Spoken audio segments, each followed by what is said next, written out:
chaque race a son âme de groupe. Donc tout le groupe, les individus d'une certaine race répondent à l'instinct qui programme cette race. Donc c'est très... Ils ont des manières individuelles de réagir, mais le comportement répond à l'instinct qui est bien marqué par le code génétique de la race. Tandis que chez l'humain, c'est sûr qu'on a le code génétique de la race mammifère, planétaire, omnivore, etc. Mais chez nous, l'individualité est tout à fait personnelle parce que nous sommes raccordés, parce que nous avons le don de la raison et que nous avons donc notre néocortex qui nous permet de dépasser le code génétique de notre race humaine, Homo sapiens. Mais donc cette liberté de devenir sapiens est dans les mains de chacun.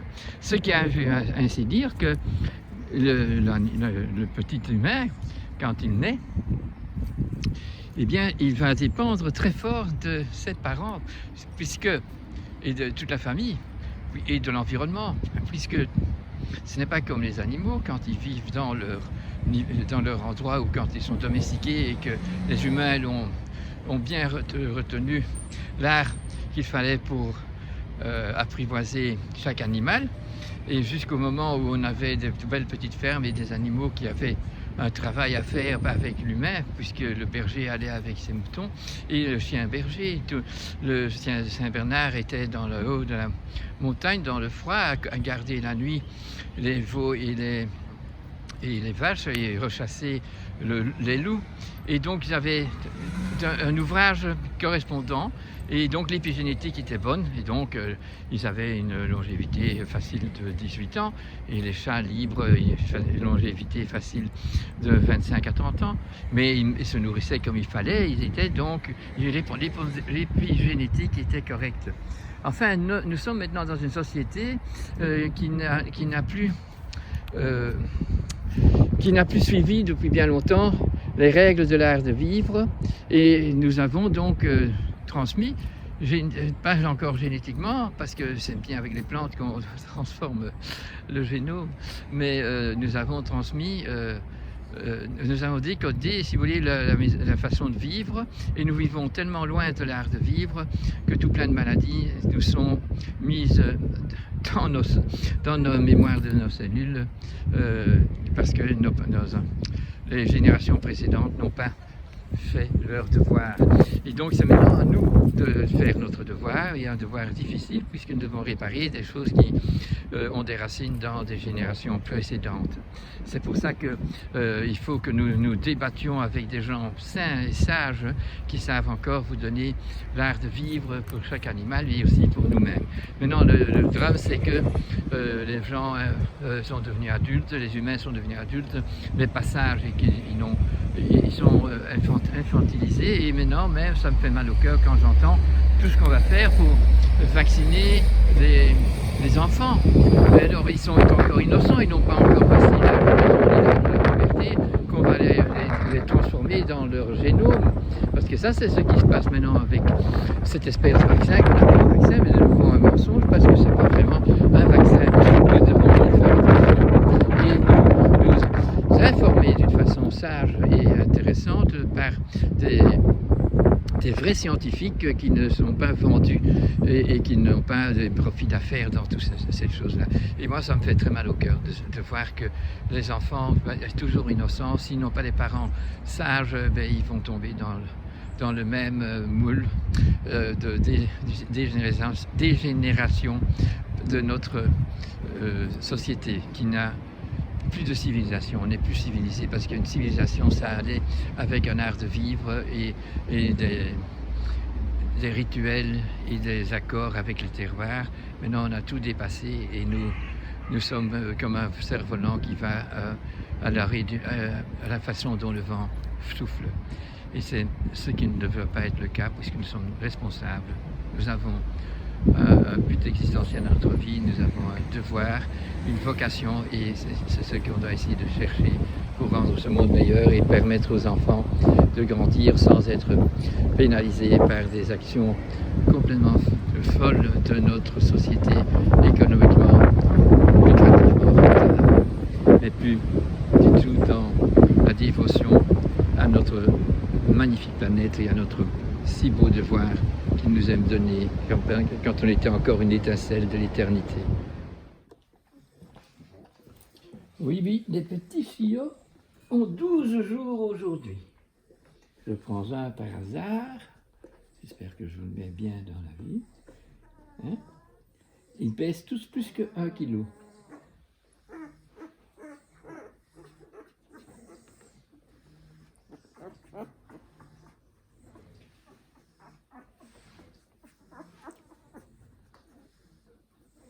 Il y en a déjà qui ont les petits yeux, qui ont leurs yeux qui s'ouvrent. Ils commencent à reconnaître, à voir. Ils l'entrevoyaient, mais maintenant ils voient. Voilà. Oui, vous voyez la nature, elle a en elle toutes les informations biologiques, et si elles ne sont pas perturbées par des erreurs de l'humain qui nourrissent mal, qui mettent le chien à haute température dans un endroit où il fait chaud parce qu'ils ont peur qu'ils attrapent froid.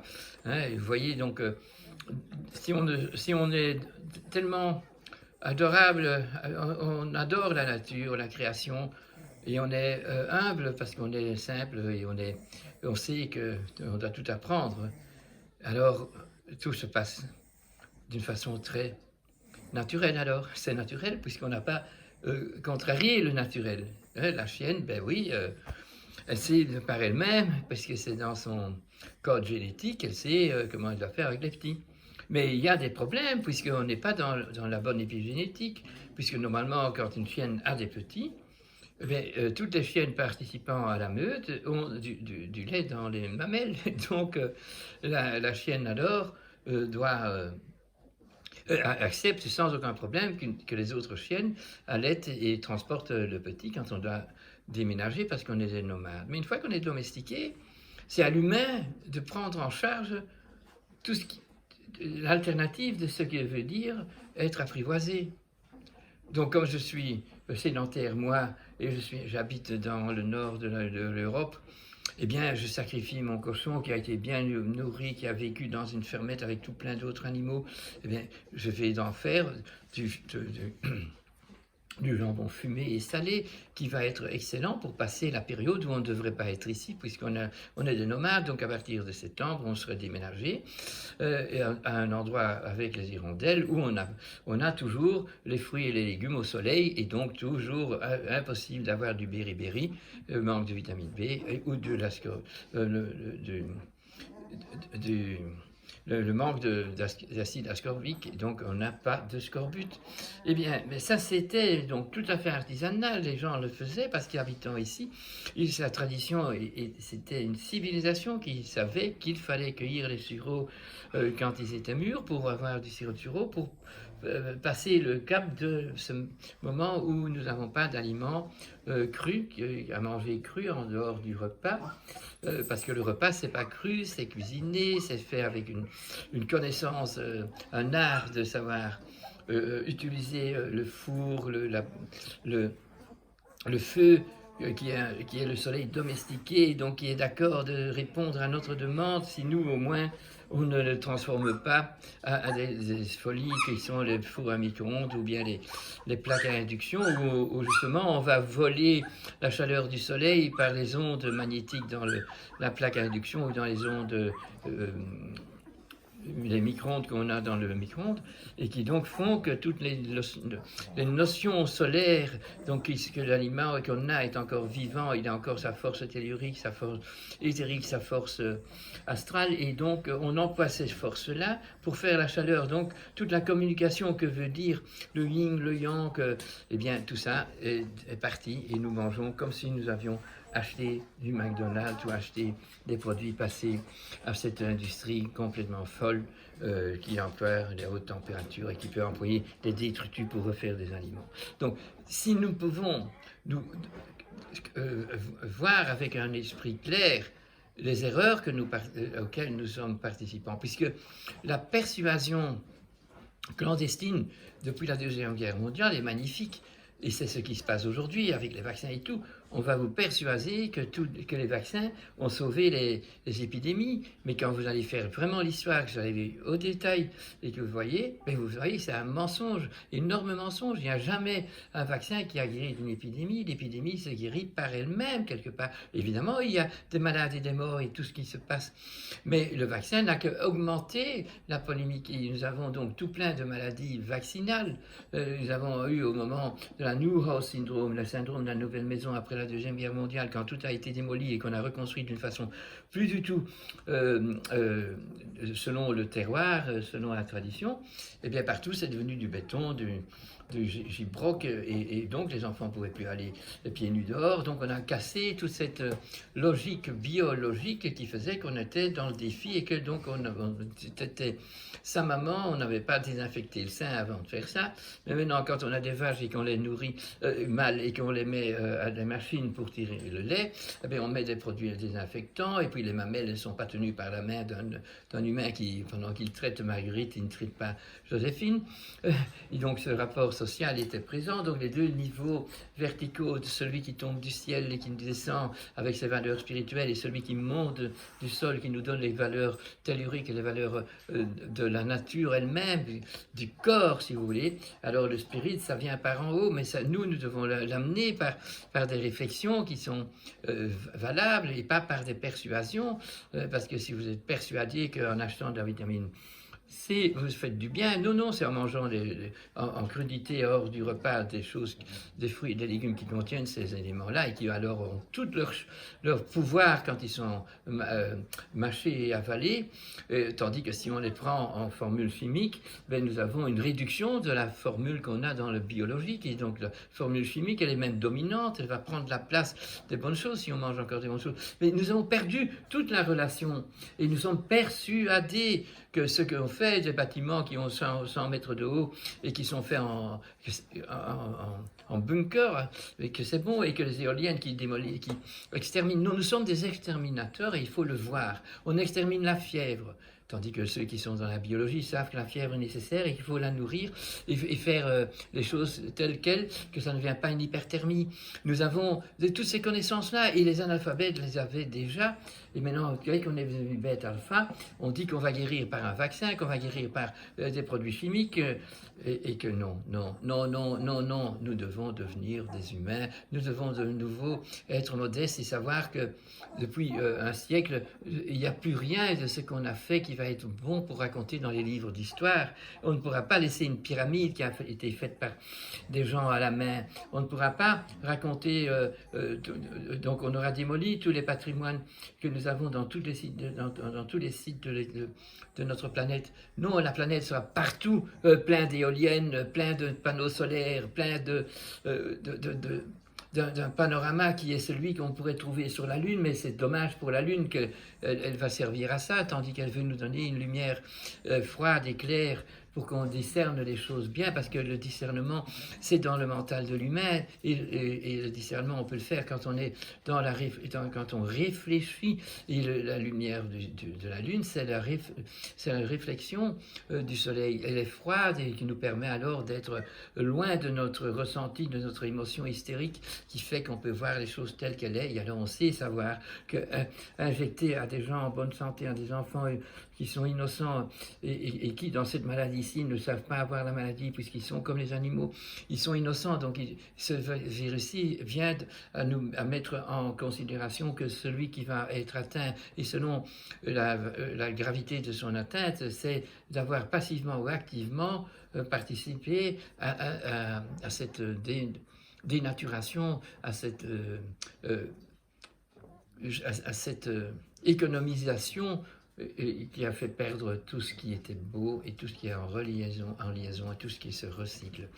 Je m'excuse d'insister là-dessus, mais ce matin, vraiment, quand j'ai entendu qu'on fait tout pour pouvoir vacciner les enfants et les vieux et tout, mais c'est grave parce que tous ceux qui sont innocents, évidemment les vieux, ils devraient être sages et ils devraient refuser parce qu'ils ont bien vécu, mais ils se sont laissés persuader d'une façon clandestine par la science.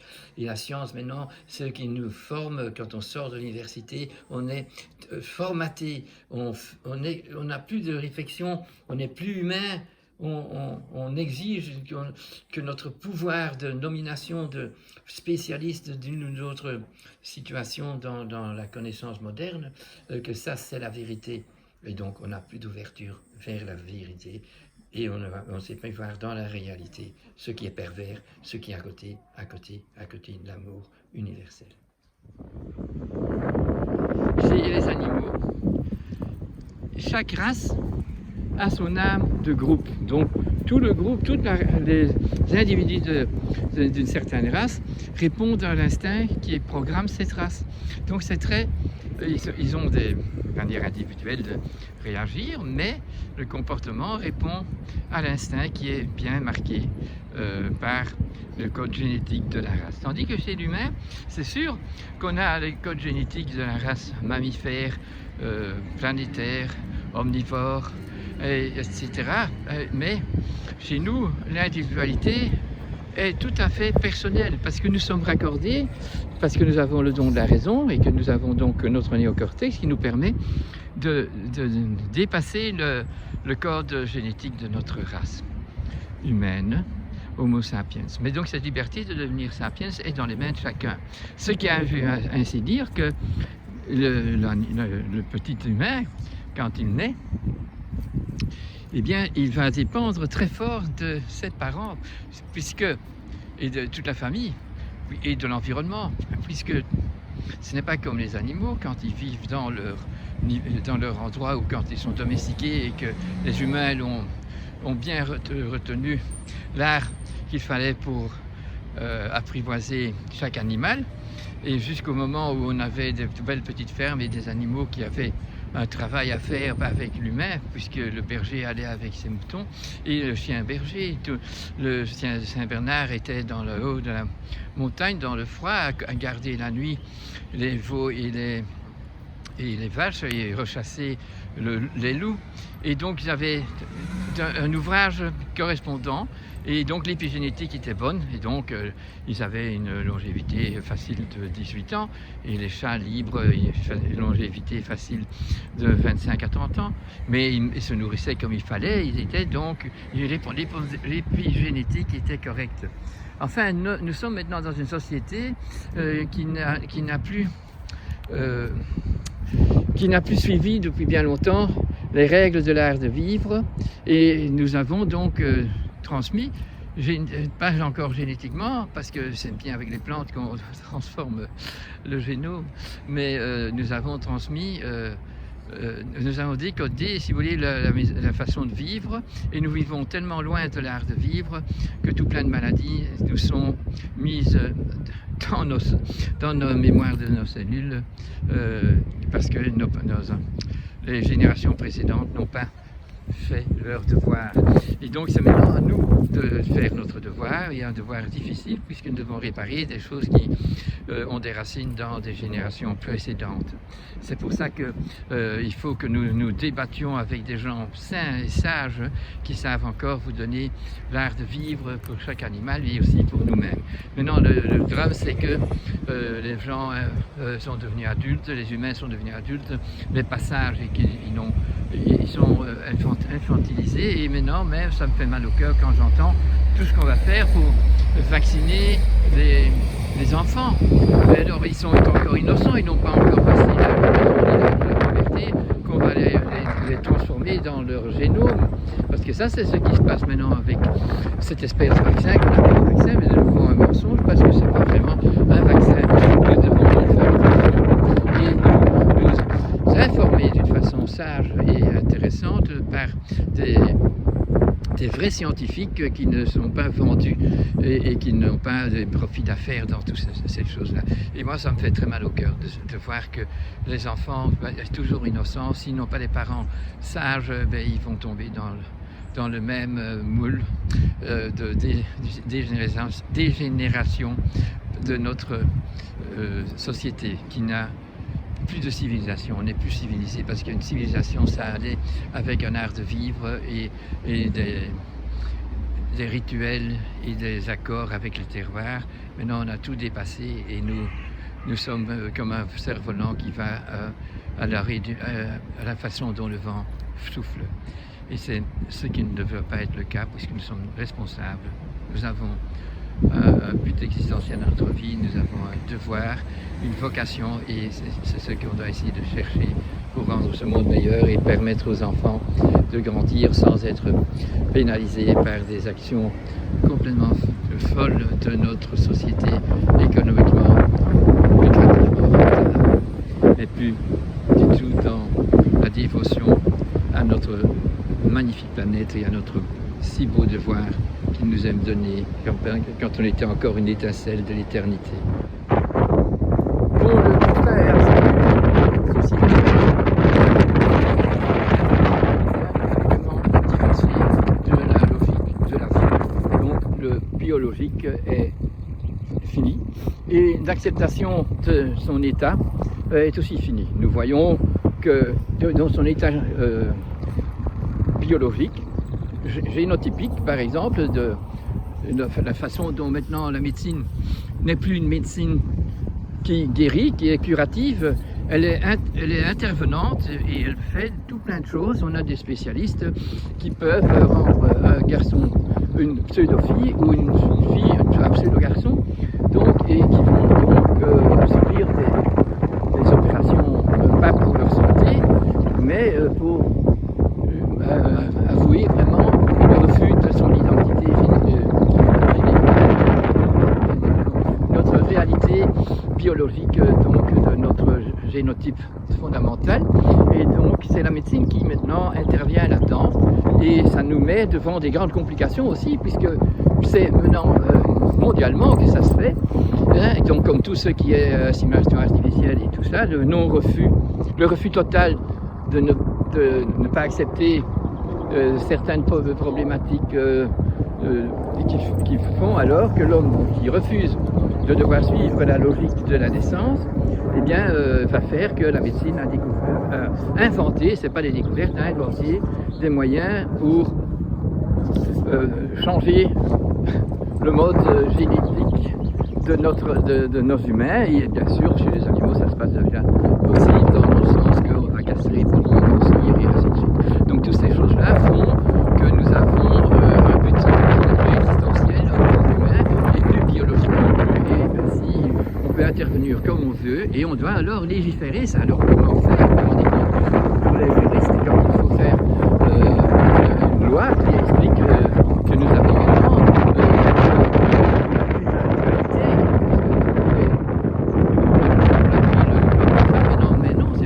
nous avons donc quatre possibles différences. Nous avons les mâles, les femelles, et nous avons également la femme et l'homme. Mais nous avons maintenant les mâles transformés en le plus possible près de ce qui est la femelle, et les femelles changées à le plus possible en homme, mais qui donc ne sont pas capables de reproduire, bien sûr, puisque on n'est pas dans la biologie. Donc ça mène que ce divorce nous met maintenant dans des lois, des lois pour le commerce, la possibilité de produire industriellement, de faire toutes les choses qui sont contraires à la loi biologique, amène maintenant aussi sur le fait de notre intervenance absolument défaite de toute la logique biologique et de toute la logique de la création, nous amène devant la situation dans laquelle nous sommes aujourd'hui.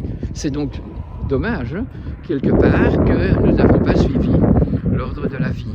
Et nous sommes maintenant dans un désordre irrécupérable à court terme, puisque tout est différent. Mais vous savez déjà, avec Monsanto, dans l'agriculture, ça a encore fait un drame encore beaucoup plus grave que simplement avoir des monocultures et des engrais chimiques. Et ici, maintenant, on change la biologie, donc le génétique de la plante, qui va donc, elle, parfois se reproduire, et souvent même, avec des bonnes plantes qui sont sauvages, par exemple.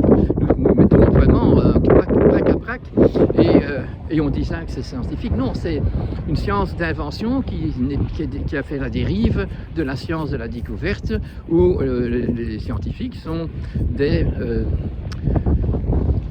sages qui alors, s'ils font une découverte de tel genre, eh bien, on doit s'abstenir de l'appliquer. Et il faudrait que les lois alors interdisent, mais non, la politique est avec l'économie et n'est pas pour l'écologie et pour la vraie biologie, le langage de la vie. Je voulais le dire encore aujourd'hui, il faut mettre les choses à l'heure, hein, parce que c'est très large les déviations que nous avons faites ici.